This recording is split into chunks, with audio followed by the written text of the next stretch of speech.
ठाणे में आप ऑटो चलाया करते थे और आज आप पूरा महाराष्ट्र चला रहे हैं। आपने कभी जो काम, हाँ, आपने कभी सोचा था कि ये होगा? देखिए, मैं कोई मिले कुछ मिलेगा ऐसा अपेक्षा से काम ही नहीं किया। जो काम मिला मुझे, जो ड्यूटी मिली, वो पूरी ईमानदारी से निभाई। मैं पूरे लगन से काम किया, कोई काम छोटा बड़ा अच्छा बुरा समझा नहीं। जो काम मिला मुझे करते गया, मैं संघर्ष करते गया, आगे बढ़ते गया।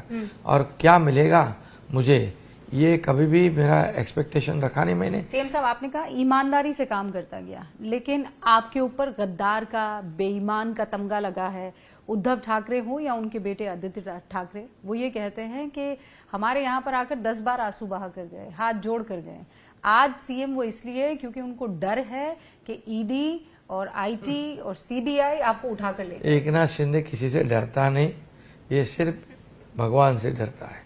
और मैं बताता हूँ, गद्दार हमको कहते हैं, बेईमान हमको कहते हैं, ये हम बोलते नहीं उनको।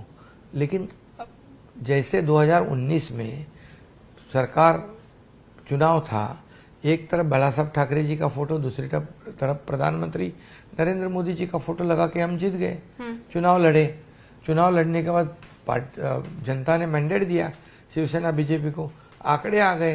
लेकिन जैसे उनको पता चला कि हमारे बिना सरकार नहीं बनती है, तो उनकी नीयत फिर गई और उन्होंने सरकार कांग्रेस के साथ बनाई। शिवसेना प्रमुख बाला साहब ठाकरे जी के विचारधारा को उन्होंने त्याग दिया और सरकार बनाई खुद के स्वार्थ के लिए, और जनता से धोखा किया है। तो सबसे बड़े गद्दार कौन है? मैं ऐसा बोलूं, वो महागद्दार है ऐसा बोलूं मैं? ये जनता के साथ धोखा दिया है, बीजेपी के साथ धोखा दिया है, बाला साहब ठाकरे जी को धोखा दिया है, उनके विचार को धोखा दिया है। मैं तो बाला साहब ठाकरे जी को विचार को आगे बढ़ा रहा हूँ, उनकी आइडियोलॉजी को आगे बढ़ा रहा हूँ। अगर हम ये नहीं करते तो ये शिवसेना खत्म, नाम भी खत्म, धनुष्यबाण भी खत्म। अच्छा, एक बात बताइए, अगर आज बाला साहेब ठाकरे होते तो वो किसे चुनते, एकनाथ शिंदे को या उद्धव ठाकरे को? कार्यकर्ता को। उनका एक ही था, सामान्य शिवसैनिक को मुख्यमंत्री बनाओ। वही इन्होंने भी बोला, सामान्य शिवसैनिक को मुख्यमंत्री बनाएंगे, लेकिन सिर्फ लोगों के नज़र में धूल झोंकने के लिए, उनको फंसाने के लिए। उनका बहुत बड़ा षड्यंत्र था कि नाम सामान्य शिवसैनिक का, काम उनको पहले से बनना था। ये बहुत सालों से उनकी इच्छा थी। वो उन्होंने जैसे मौके की तलाश में थे, वो मौका मिला तुरंत उन्होंने कांग्रेस के साथ सरकार बनाई। पर आपने तो उद्धव ठाकरे को बहुत पहले से देखा होगा ना, बाला साहब के जमाने से। क्या उनमें कोई बदलाव आया? अरे बाला साहब ठाकरे थे, बार बार बाला साहब ठाकरे जी नहीं बनते, एक ही बनते बाला साहब ठाकरे जी। ये उनकी नीति क्या है, इनकी नीति क्या है? ये तो बाला साहब ठाकरे जी तो कार्यकर्ता के पीछे खड़े रहते, पुलिस स्टेशन भी जाते।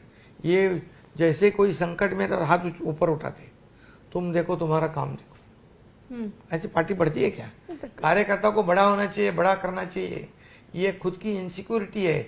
एक कार्यकर्ता अगर अच्छा काम करता है, मास लीडर बनता है, तो इनको इनसिक्योरिटी होती है।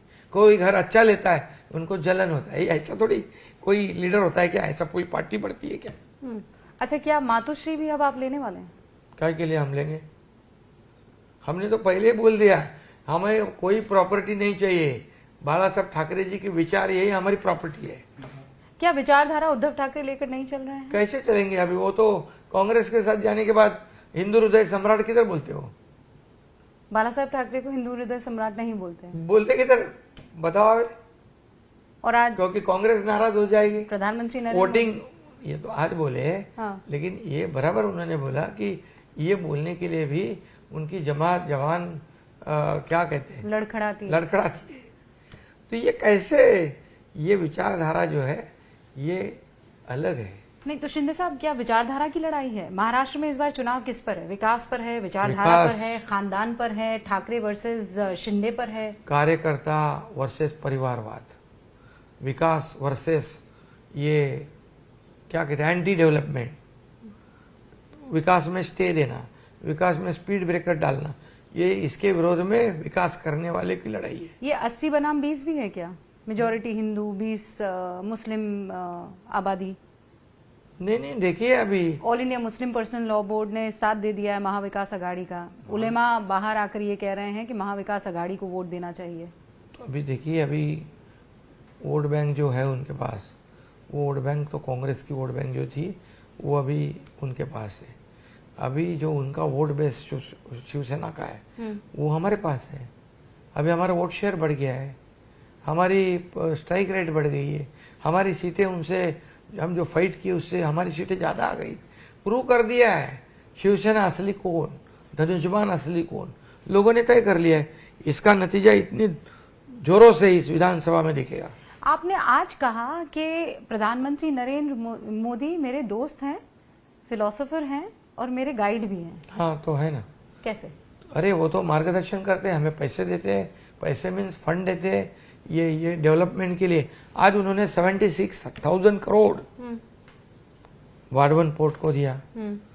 उन्होंने 10 साल में, पहले कांग्रेस के जमाने में मनमोहन सिंह जी 2 लाख करोड़ दिए थे 10 साल में। अभी मोदी जी ने 10 साल में 10 लाख करोड़ दिए। तो ये उनके मार्गदर्शन में हमारी सरकार को हम आगे बढ़ा रहे। ये तो कभी इतने ईगो थे, इनको अहंकार था। केंद्र से तो 2.5 साल उन्हें लड़ाई की, पैसे नहीं मांगे और बोलते केंद्र हमको पैसा नहीं देते, घर में लाके पैसा देंगे। अच्छा, गाइड में समझ गई। ये फ्रेंड कैसे हुए, दोस्त कैसे? मतलब आपकी आपस में बातचीत वगैरह होती है, वो आपको? अभी देखिए, वो एक सेंटेंस कहावत है। हाँ, कहावत। तो वो आपने कह दी। वो हमारे मार्गदर्शक है, हमारे देखिए बोलने के लिए। लेकिन वो ऐसे है, हमेशा हमें काम करने वाले को, मेहनत करने वाले को, वो कभी भी उसके पीछे खड़े रहते हैं। अच्छा, ईमानदारी से, लगन से काम करने वाले के पीछे खड़े रहते हैं। देखिए, भारतीय जनता पार्टी के देवेंद्र फडणवीस, शिवसेना के शिंदे साहब यहाँ पर, और दूसरी तरफ अजीत पवार साहब। अब लड़ाई इस बात को लेकर नहीं हो रही कि सीएम कौन बनेगा? अरे हमारे में कोई लड़ाई नहीं है। आप बनेंगे सीएम? अभी हम सिर्फ पहले महायुति की सरकार लाने का टारगेट हमारा है, महाविकास आघाड़ी को घर भेजने का टारगेट हमारा है।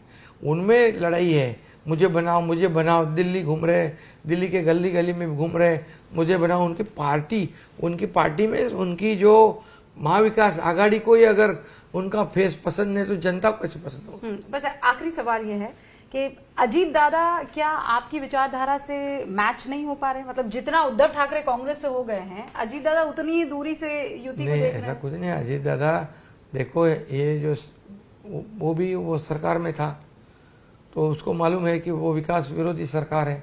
अभी विकास के बाजू से जाने वाली सरकार, विकास करने वाली सरकार महायुति की है और नरेंद्र मोदी जी वहाँ पर देश का विकास कर रहे हैं। तो उनके नेतृत्व पे भरोसा रख के वो आए, तो डेवलपमेंट को वो भी चाहते। हम तीनों मिलकर इस राज्य को आगे बढ़ाएंगे। लाड़की बहना कितना साथ रहेंगे आप? Super hit.